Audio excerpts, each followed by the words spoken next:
Cullen live in 1 minute.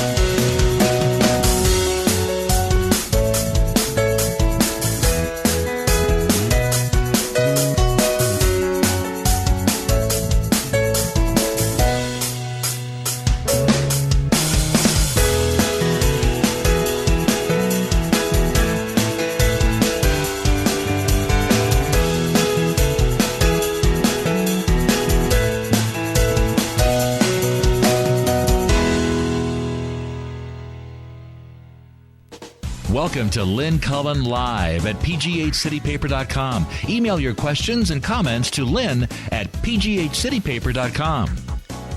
Hey, hello there, and welcome to yet another edition of Lynn Cullen Live. It is May 21st, the year of our Lord 2015. So they released the list of books in bin Laden's library. Did you see what he was reading? He read Bob Woodward, Obama's Wars. He read that. Probably because he figured prominently in it. He read Imperial Hubris by a former CIA agent who, in fact, was seeking bin Laden.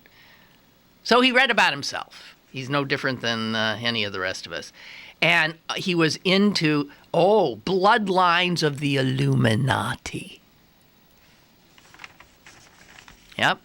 And one more, The Secrets of the Federal Reserve. That is one of those lunatic books written actually by a Holocaust denier. And it turns out they found applications. This is what's so funny. They found applications that you had to fill out if you wanted to become a jihadi warrior. I mean, can you imagine? So the application had questions like, do you wish to execute a suicide operation? Another question is, who should we contact in case you become a martyr? He had the 9/11 Commission report. He had an application for American citizenship. It wasn't filled out. And he left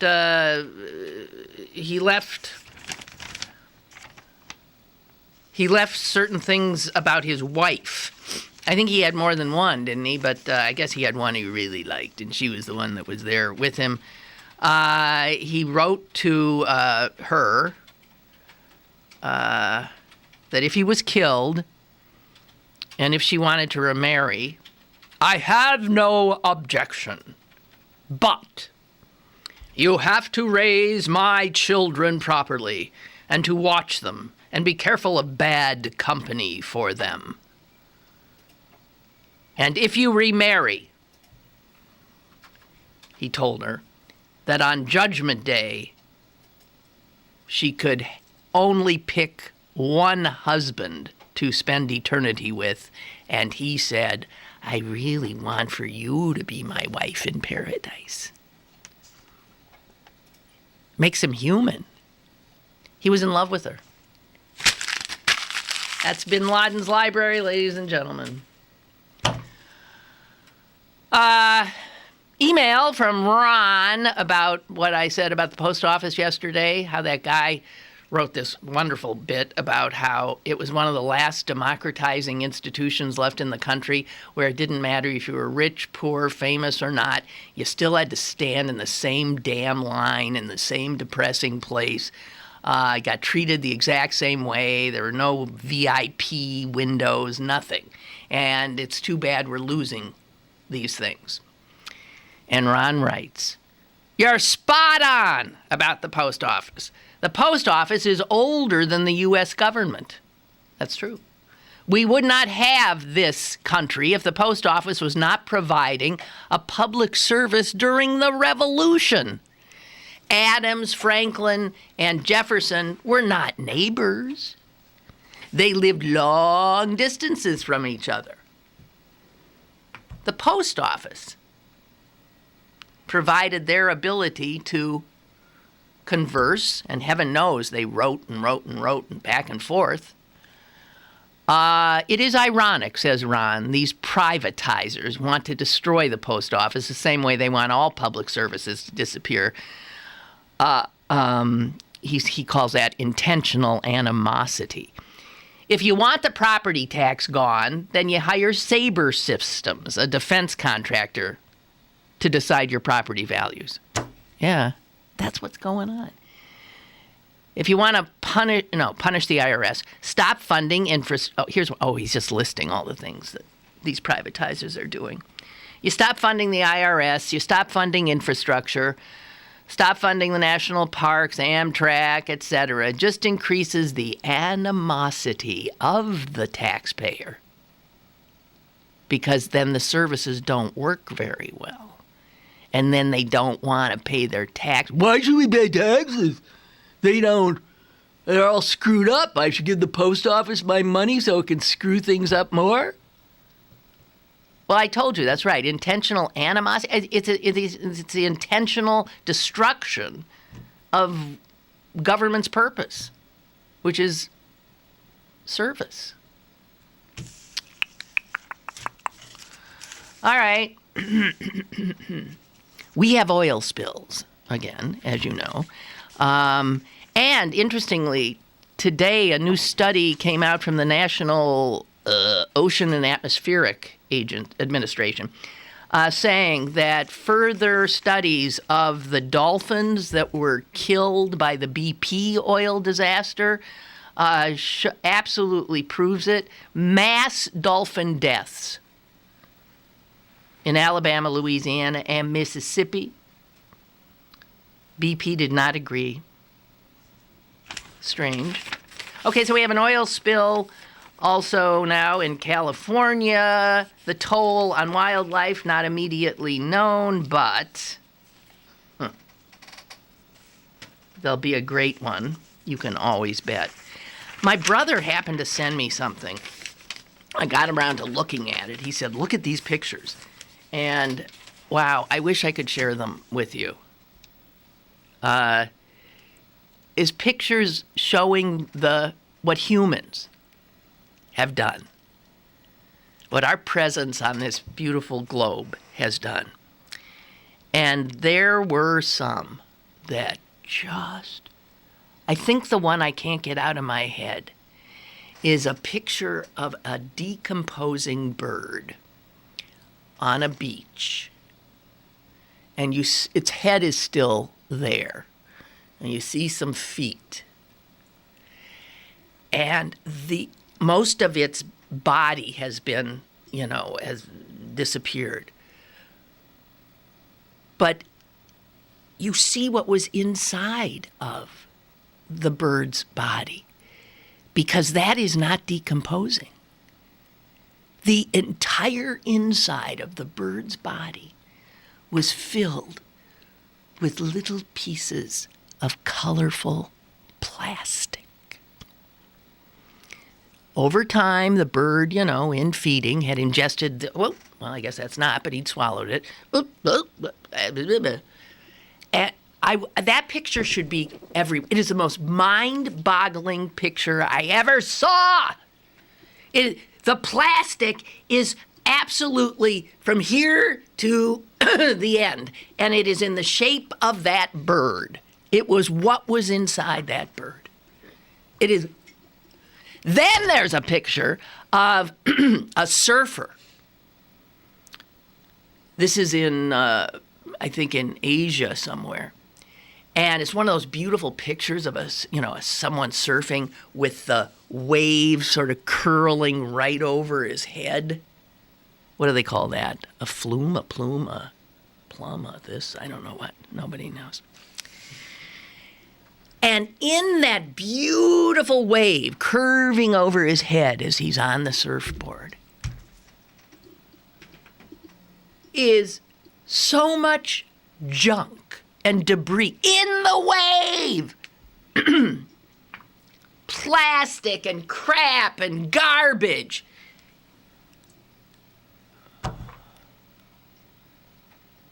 There's a picture of Mexico City from the air. It's beyond belief. It's huge. It's huge. You see nothing green for gazillions of, it looks like this. It looks like it was taken from, way, way, way in space. And it's just this grayness of humanity. I wish you could see it. Is there a way I can post that on my Facebook page? I'd really like to. I'll get it to Celine and she can. You cannot imagine.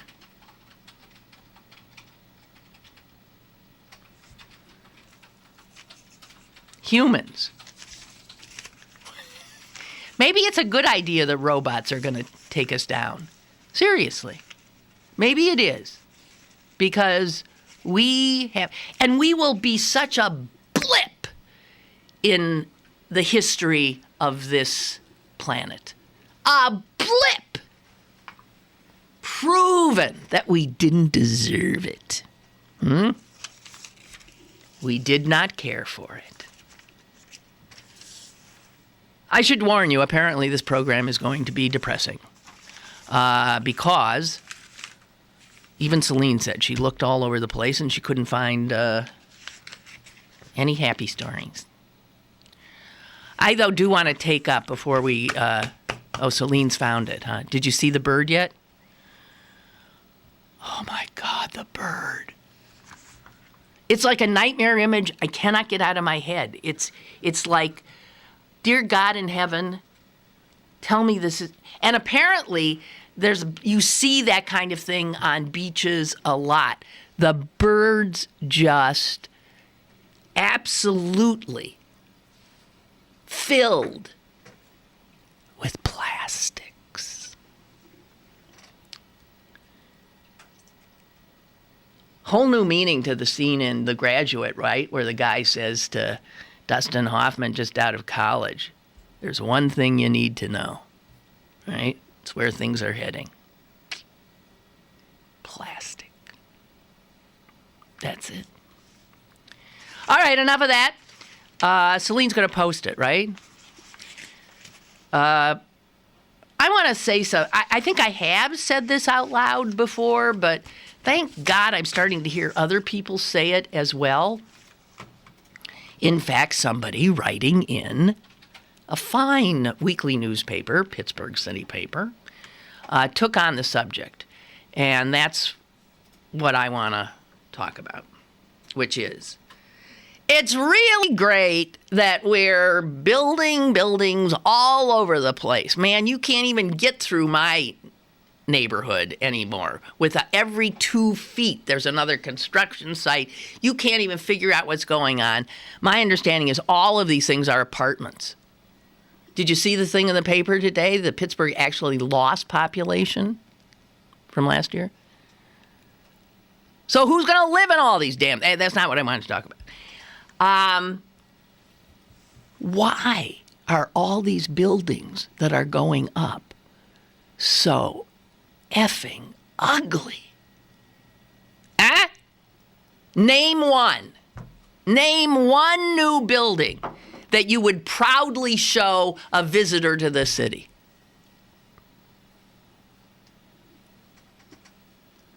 Believe me.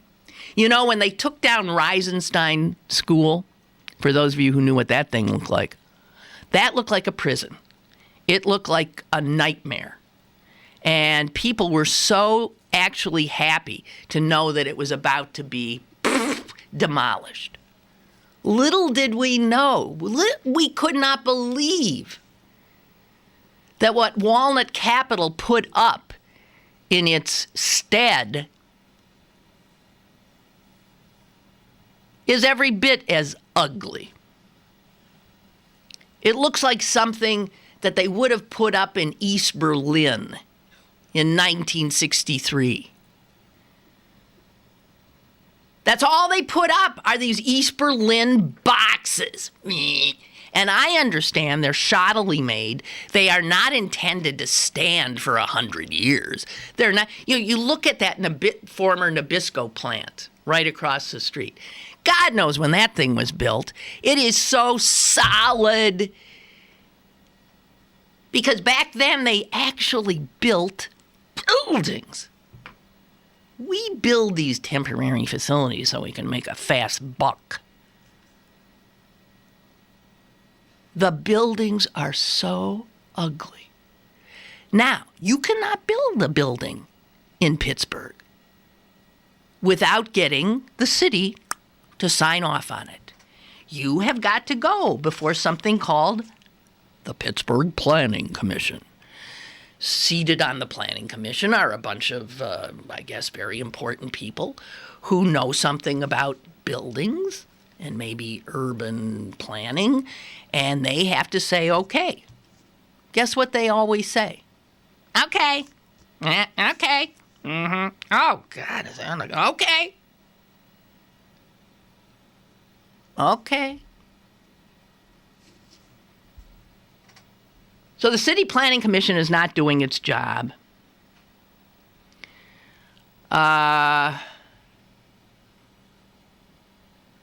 I don't know.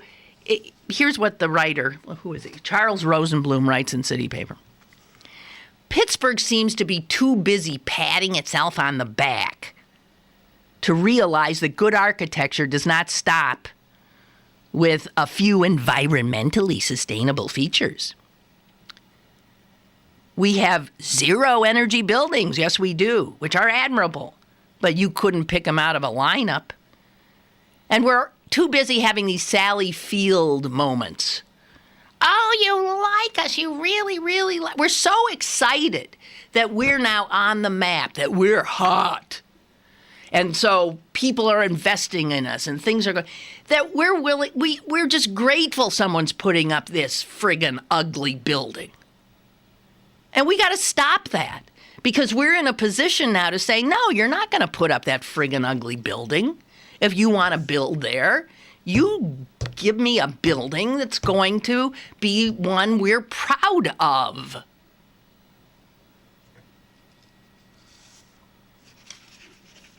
Name me a new building that you look at and say, wow. Name me one. And as I speak, in the East End, you cannot, as I said, move without seeing more going up. One plug ugly East Berlin square box after another.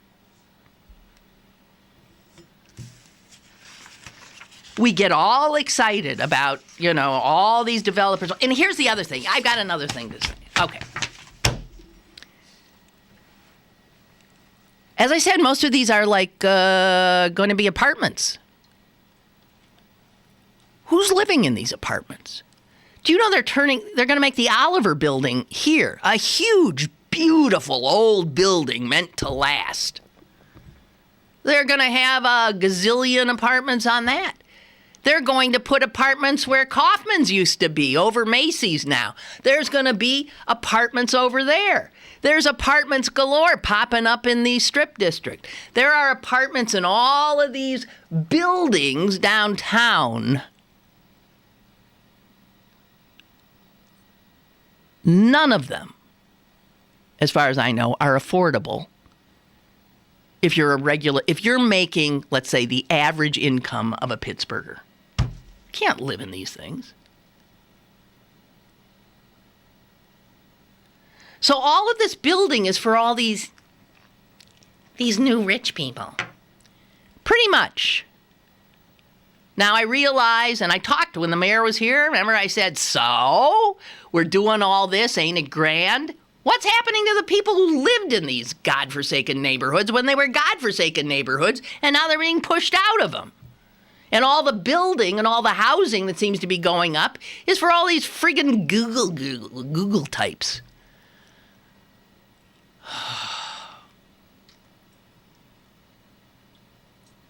You know, it just comes back to the picture of the bird. We humans are not very thoughtful or careful or caring about our environment. Jeez. Now the new PNC skyscraper-y thing going up over there, I can see it, some of it from here. That looks like it might be okay. So some of these big ones look okay. But we're not seeing the kind of wow that we used to. PPG Place? Wow. Even Fifth Avenue Place. It's muscular. Wow. Nothing like that. These developers now, all the developers in town, they are putting up a bunch of crap. Hello, caller. Hey, Lynn. Hi. Hey, Lynn, it's Mike from D.C. Hi, Mike. So my understanding is with the other major cities have places where millennials want to live downtown because their work-life expectation is better than spending an hour on the bus or driving back and forth to work each day. Mm-hmm. But what other cities do that I don't see Pittsburgh doing is creating an environment that you want to stay in after hours.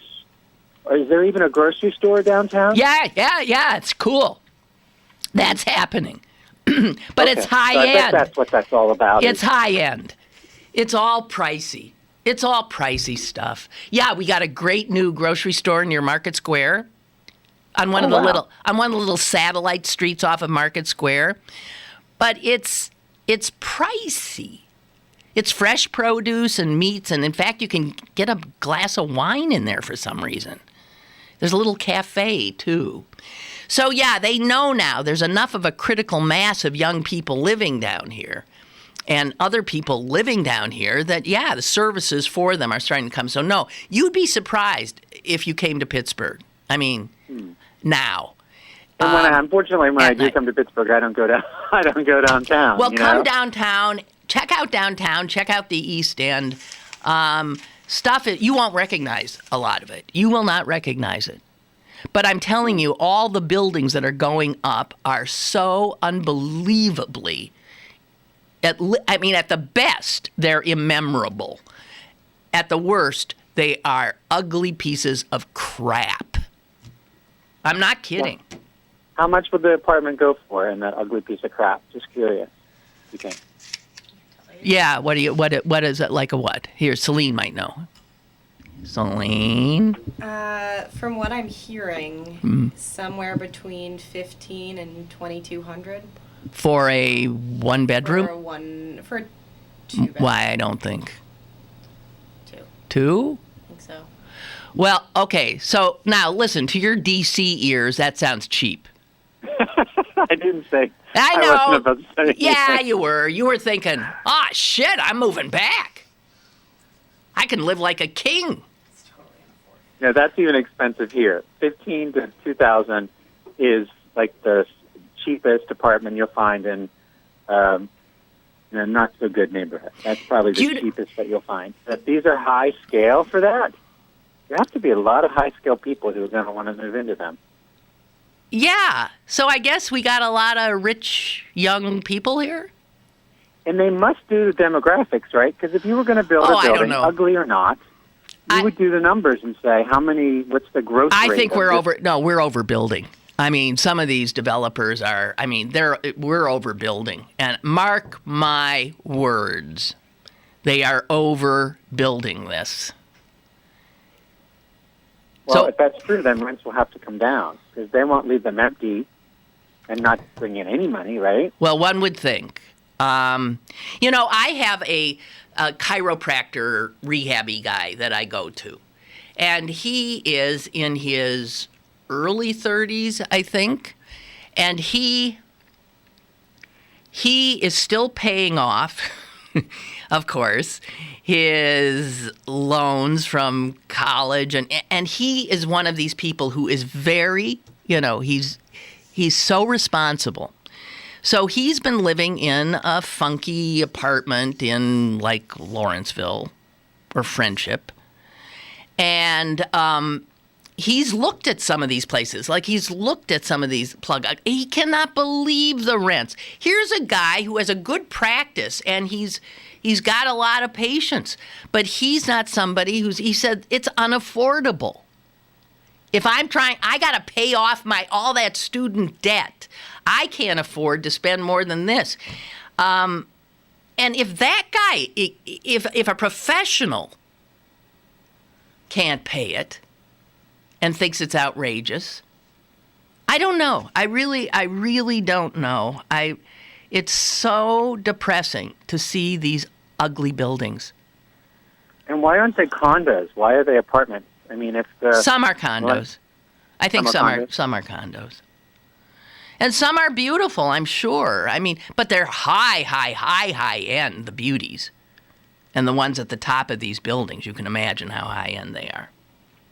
Well, that is another point, is that, when I first moved out of my family's house in Brookline, I moved to Oakland, and it was a dump by all stretches of imagination. It was a dump. Mm-hmm. Do millennials, will they live in a dump now? Or will mommy and daddy have to pay for them to live in a high-end apartment or condo? Well, I got a feeling there probably are a lot of parents that are subsidizing this. And at what cost? Are they subsidizing that and then not their retirement? Yeah, well, right. So they'll be on the public dole when they retire because they put their kid up in some fancy place. The only pushback I saw from the Planning Commission in regard to the buildings is U.S. Steel, that built that iconic, tallest building in Pittsburgh, which you can see from Ohio, West Virginia, and God knows where, at the U.S. Steel building, mm-hmm. which is now has on its side, UPMC. There's not two P's. I was going to say PU. UPUMC. So U.S. Steel just has a few floors, I guess, now in their own building. And they've decided to build a new building for themselves. They're putting it where? They're putting it where the Coliseum, the arena, was. The picture of the building they're going to put up is unbelievable. It is the ugliest looking nondescript piece of crap you've ever seen. And when U.S. Steel took that to the Planning Commission, that was finally enough for the head of the Planning Commission to say, "Oh my God." She said, "That looks like a suburban office park design. Could you do something a little more interesting?" And I guess who knows? They added a little filigree, and so it'll be built. It's nothing. And that's the difference between, I guess, a sense of corporate pride that must have existed when they put up their big iconic skyscraper and what they are now, which is cheap. It's all or is cheap. It that the city doesn't require builders to incorporate art into their design. I know that some cities, 2% of the overall budget has to go to art or aesthetics. Ha! Does Pittsburgh have that? I have no idea. If they do, I'd like to know what they think the aesthetics are in some of these buildings. There are none that is visible to the naked eye. I don't know. Come someday. You won't believe it. And come downtown next time you come back to visit your family, okay? Okay. Thanks, Mike. See ya. Bye. Mike in D.C. All right, here's what one of you says. Dawn. Yes, they're ugly. They all resemble the county prison. I just don't... You know what? I understand that a lot of it is the same architect. According to the City Paper article, it's the same architect over and over and over again. Let me say its name so they can have so you can be aware of who's making our city uglier and uglier by the minute. I can't find it off the way, but I will.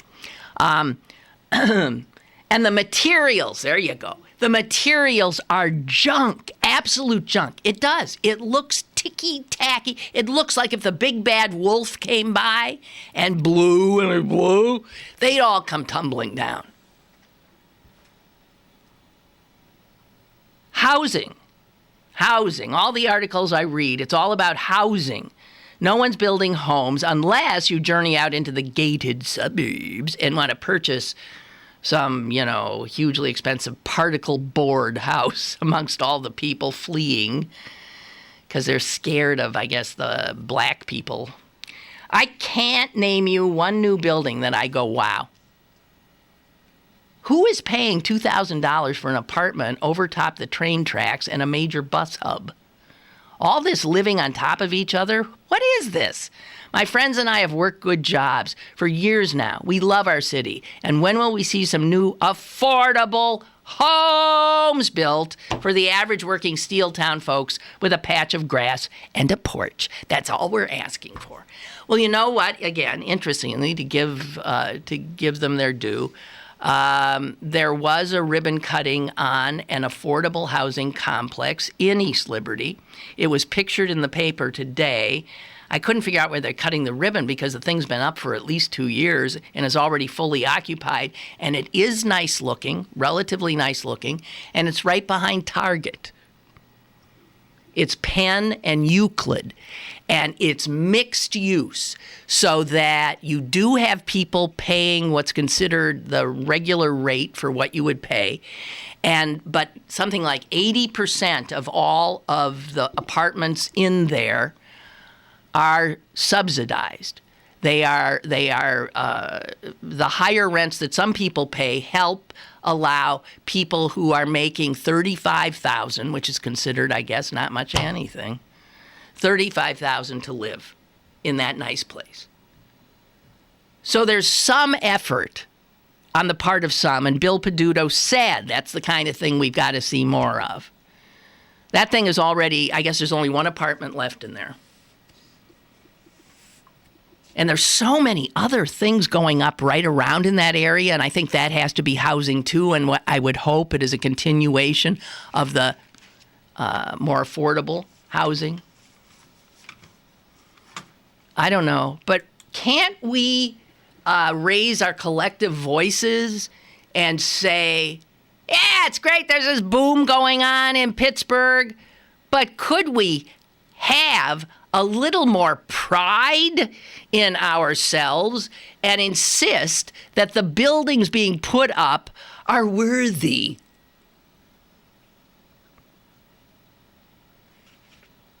In my neck of the woods, Walnut Capital is the one that's putting up all this crap. It is crap! Look at Bakery Square. Have you been to Bakery Square? What a friggin' aesthetic nightmare! Nightmare. And they're adding to it. They keep adding more and more horror. They build the buildings right up to the street so that where you used to have, if you drove down Penn Avenue, a sense of expanse, buildings off to the side, you now feel like you're going to be going through this like tunnel, like in a downtown, what you'd expect in a downtown. Man, there are people making so much money putting up this crap. Wow. The Planning Commission. God. We don't have to be beggars anymore. We don't have to let these developers run roughshod over us. If we're so hot, then demand that they show us we're hot by building us something truly lovely. Otherwise, slam the door in their damn faces. I'm so sick of it. I'm still trying to look for that architect. Blech. Because whoever he is, he deserves to be run out of town on a rail. I can't find it. I don't know. All right. Lynn writes about that bird. They are filled with multicolor plastic bits. Yeah. Unbelievable. With all the talk about climate change, the role of pollution in man's destruction of our earth has been shunted aside. I agree. All these things, like when people are vicious, we call them animals. That is I've said this before, animals are better than us. They don't kill just to kill. They kill to eat. So saying that a human that is killing for no particular reason is an animal is so wrong it's unbelievable. And to call birds bird brains is unbelievable. They do not foul their own nest. Caller, hi. Yeah, this is Clarence from South Point. Clarence. Yeah, as you're talking about this, there was nothing. Nothing. And now there's all this, yes. They built Development! Right, They South built Point. the city. They built a city. whole nother downtown. That's right. Next to a downtown. Right. And all the time I see that, I think, okay, all these steel mills are closing and all these mills and stuff like that. And they go, oh, where's the most trees that we can cut down and build something? Instead of knocking Right. What area could we despoil next? And even right in Canonsburg, used to be Fort Pitt Bridge Works. They're building some small stuff over there, but the big old mill is still sitting there. There's a lot of stuff, as you were talking about, the building apartments. I'm thinking it just flipped. The people working at South Point, some of these guys get paid some serious money. They're probably driving into the city home. Right. They're leaving the suburbs into the city, and I've watched it change. That's right. I have to drive into the city around rush hour, and right where the merge comes from South Point onto 79, Yeah. there's traffic. You have to slow down to like 5 miles an hour. You used to just buzz no matter what time it was. That's you right. Have to slow down to my 5 So miles they're an hour coming as people go home north. to their fans. You know what Colette just wrote? Whenever you see articles about these new apartments and condos, they're all being occupied by empty nesters from the suburbs. They all seem to be in their 60s. Yeah. Interesting. I didn't think that. That didn't cross my mind. Yeah. But, when they died, right now they're expensive, but, Canonsburg used to be like one of those towns with big homes that changed into apartments. When everything, died, these homes are like, right, they're duplexes. subdivided into, I know. Yeah, eventually they'll be mixed use because they're not going to have enough humans to move into it.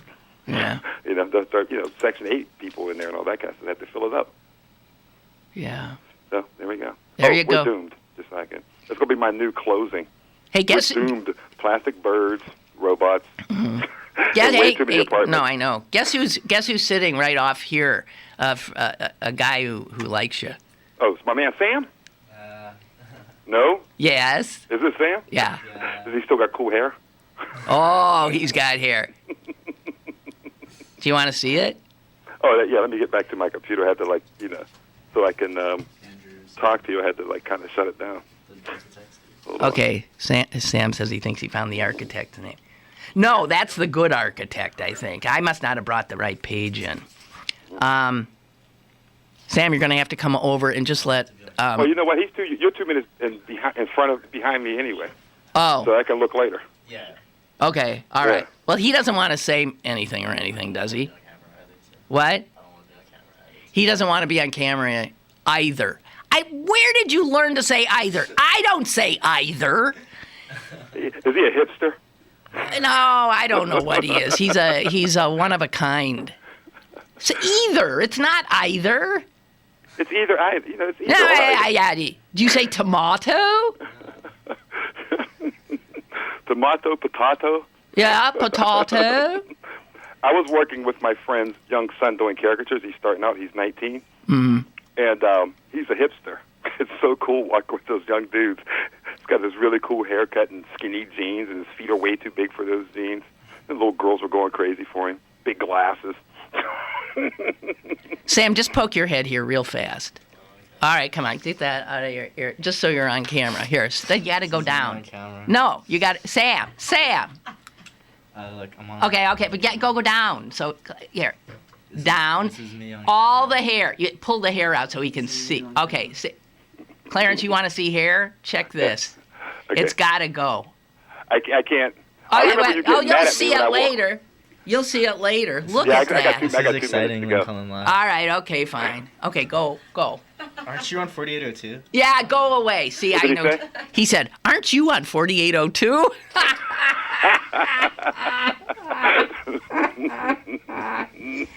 See, that's a cool kid, man. Yeah, I know. He is a cool kid. He's too cool for his own good. I just Okay. remember some. Oops. I just remember some party, and I walked in. I said, "Oh, cool hair."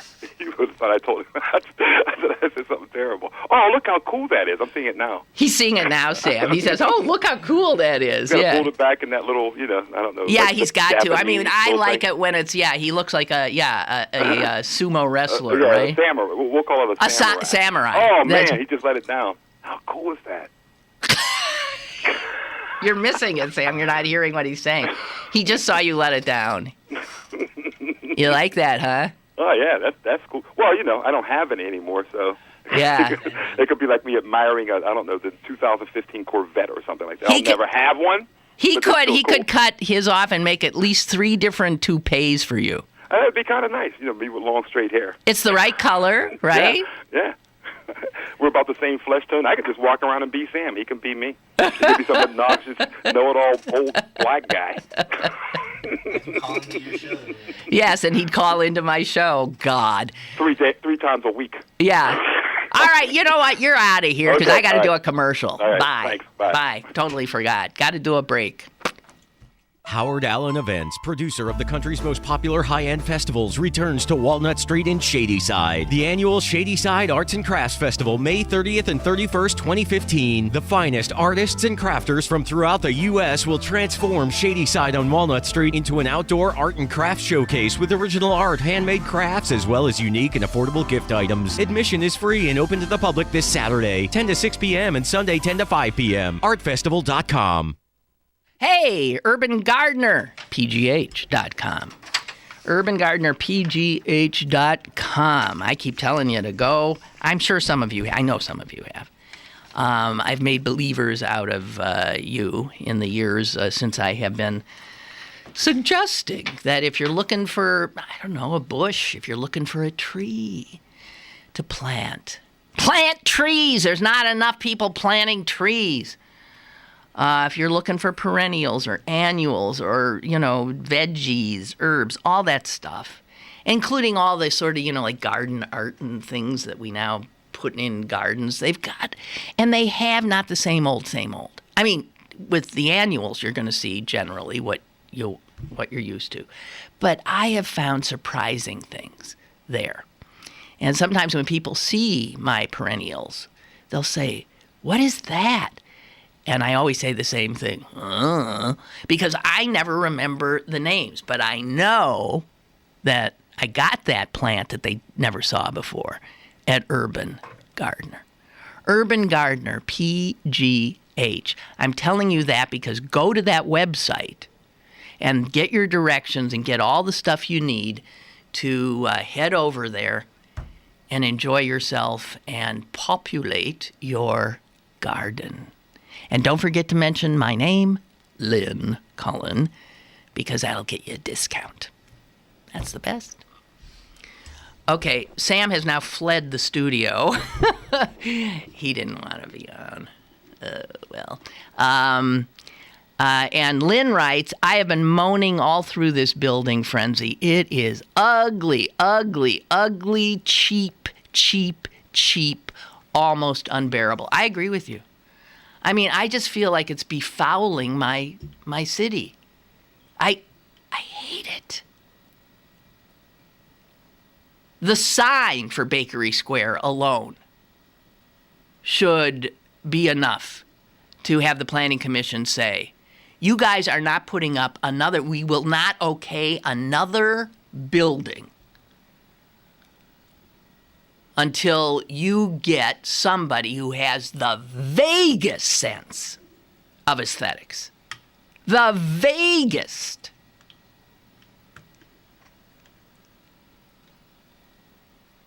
Am I familiar with Chatham Village in Mount Washington? Yeah, that was built in the 30s, and that was built to last, and it's lovely. Susan writes, one of the urban development board members was one of the owners of Walnut Capital. See, that is what happens. So who do you put on the planning commission or the urban redevelopment authority? Who do you put on? You put on people who are in development, because supposedly they know. They also give, these people, the developers, give lots of money to the pals. Pay to play. And Melanie wants to put in a plug for the Mon Valley Initiative. They are renovating derelict properties and are then offering them as affordable housing. I can speak personally about this since I live in one of their renovations and can speak about how well done they are and the good work they are doing.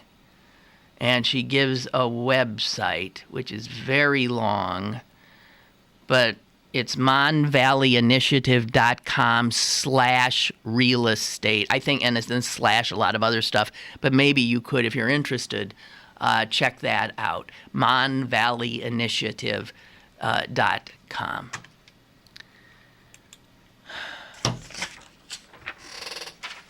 Oh, well. So remember the other day when I told you that the Republicans didn't know what to do with all their candidates and they couldn't figure out how they'd have a debate, and I said they were going to turn the whole thing over to Fox News? Well, they did. And the headline in the New York Times today, Fox News to streamline GOP field for debate. So in other words, Fox News is going to decide who voters get to see. Now, they do say they will let the ones who don't make the cut maybe come on at a later date and have a debate of their own, the losers. And of course, they're doing this by how they're standing in polls. So what if somebody's really good but unknown? I mean, believe me, this is not true of any of these clowns on the Republican side. But what if there's somebody who would catch fire? How do they do it if they're not allowed to introduce themselves to the American electorate via the debate? By the way they're doing it now, Ben Carson would get in. So they'd have one black face there, but the only woman would not, Carly Fiorina. And we were saying the other day, if they did that it would not look good. And by the way, guess who's going to be moderating the debate? And which of them will... It's all Fox News people. So it's Fox News. That's not the way these debates used to go.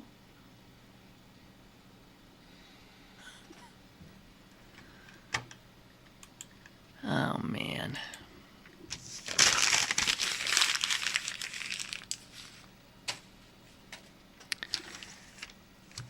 Remember, I'm not here tomorrow, by the way.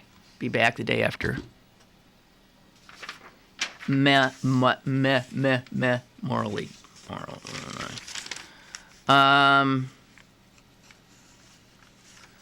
Yeah, there was I just saw something.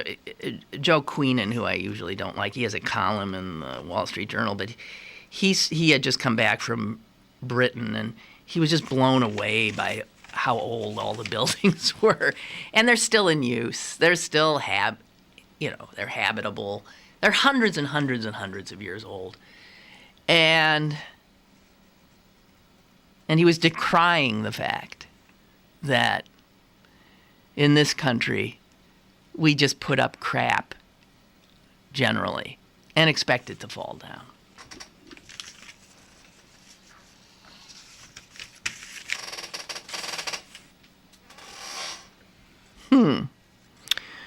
Okay, so a big story that I haven't mentioned because I don't know. just going to sound...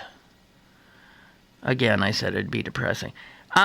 You would think this is not depressing. Finally, the Justice Department went after and got convicted some big banks.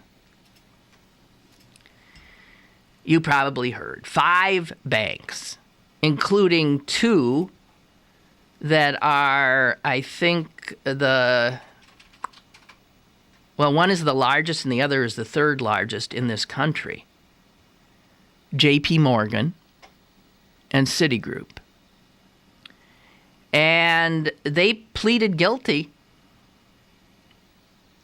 to felony charges about literally rigging, stealing money, conspiring, manipulating prices in the marketplace. I mean, listen to this. They had emails and other things from a chat room that these currency traders communicated with each other, and they did it in code. Well, the code got broken, of course. And they literally were saying, okay, we'll hold off until 4 on this, then we're going to make this trade, or we're going to dump this, we're going to buy that. That's not that's, you hear Republicans, literally, they must have wet dreams about the marketplace. This is the marketplace. And the boys who love it so much because they can manipulate it. And by the way, robots that I was talking about yesterday, these things now are all being done by computers, right? The trades are being made in nanoseconds.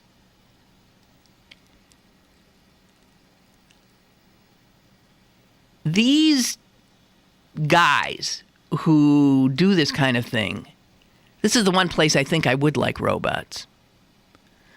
I think it'd be better to have robot traders who have the proper kind of algorithm built in that would behave as a ethical human would. Think about that.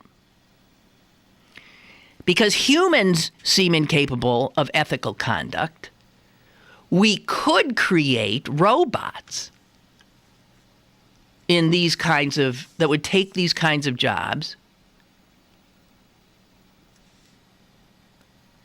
and handle them in an ethical way. But listen, these sound like thugs is the new way. They sound like crooks. I mean, well, they are crooks.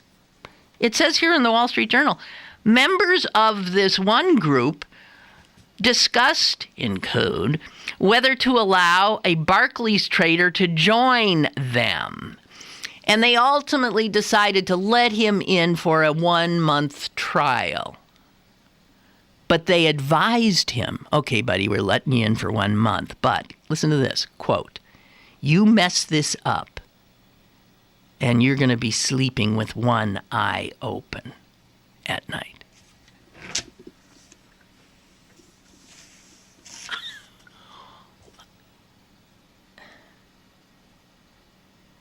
Unbelievable.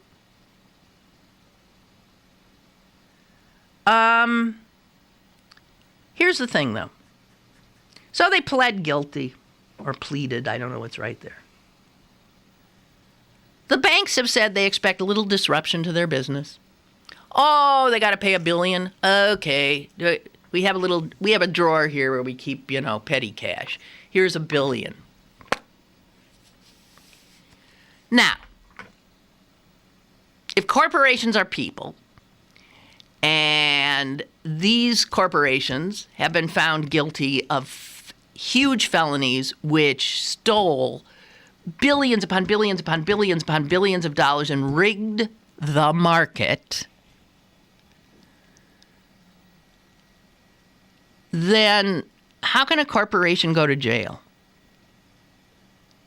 Well, it can't.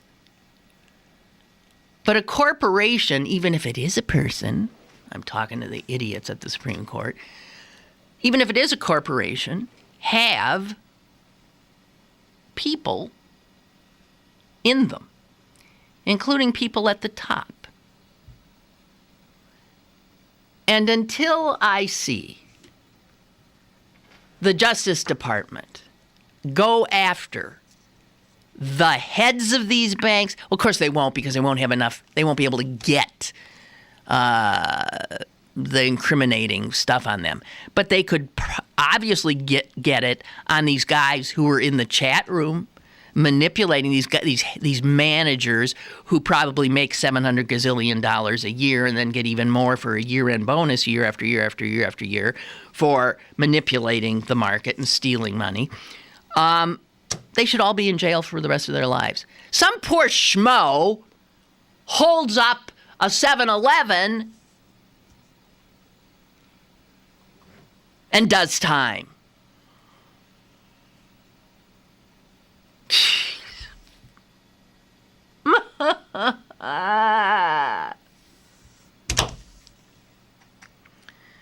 The Justice Department did not announce charges against individuals at any of the banks, but Attorney General Loretta Lynch said the investigation is ongoing.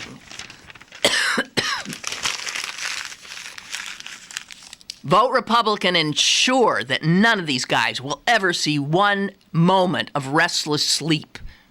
Really? Uh-huh. Elect a Democrat, you got a shot. A little teeny weeny shot. That they'll go after him. Because this is more than would have happened if the Republicans were running the Justice Department. But really.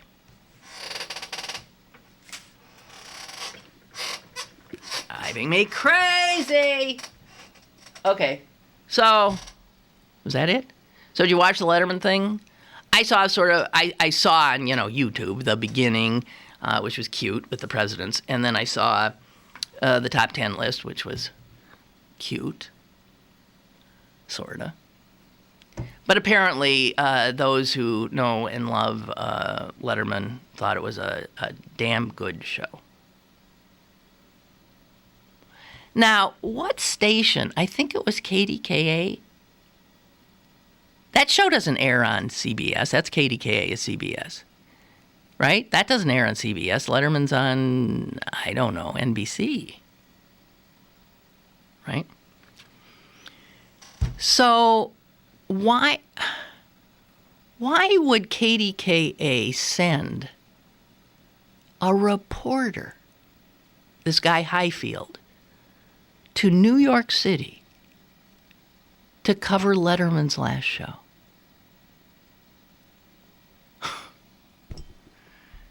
When you think, I mean, I could see if it was the network that the Letterman appeared on their station. And when I first saw it, I thought, oh, it must be because, yeah. But now that I think about it, that's not Letterman's station, is it? Well, these TV stations that won't send a reporter to cover a story they should. Like remember that horrible spill in West Virginia where the people in Charleston, West Virginia couldn't drink the water for God knows how long. I was railing about that because that was one of the few times that I thought, oh, I got to turn on the local news because they'll be all over this story. There wasn't even a reader. They didn't even say, oh, and there's been no. They won't go into our neighboring state to cover a huge true story, but they'll send David Highfield to New York to do breathless reports on the 4:30, the 5, the 5:30, the 6, the 6:30, the 10, the 10:30, 11. What?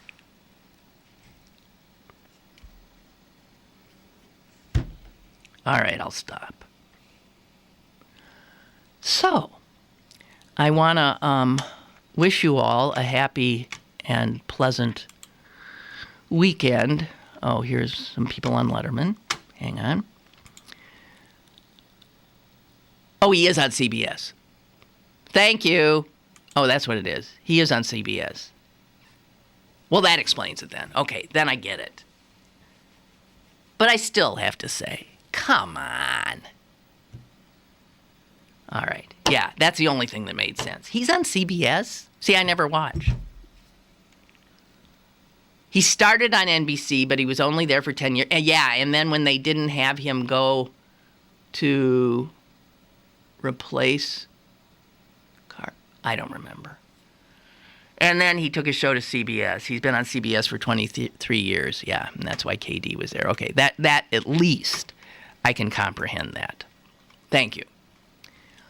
Thank you very much. You can see how up I am on things. All right, that's it. I want to say, if you're as upset as I am about these buildings, can we start communicating with our elected representatives?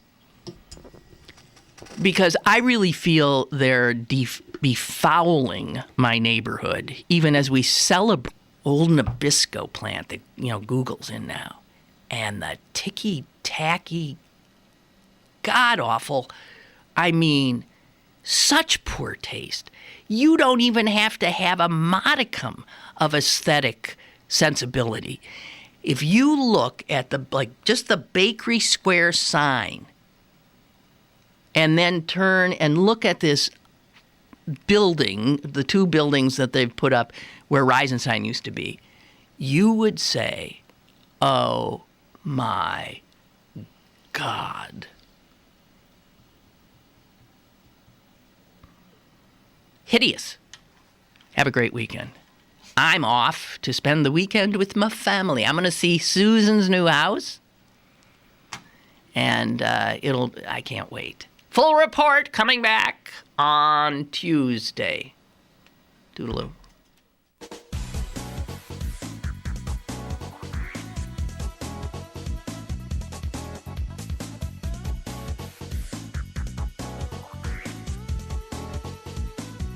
Lynn Cullen Live, Monday through Friday from 10 a.m. to 11 a.m. and archived at pghcitypaper.com. The opinions expressed on Lynn Cullen Live are those of the host and do not necessarily reflect the viewpoints of Pittsburgh City Paper, Steel City Media, and its advertisers.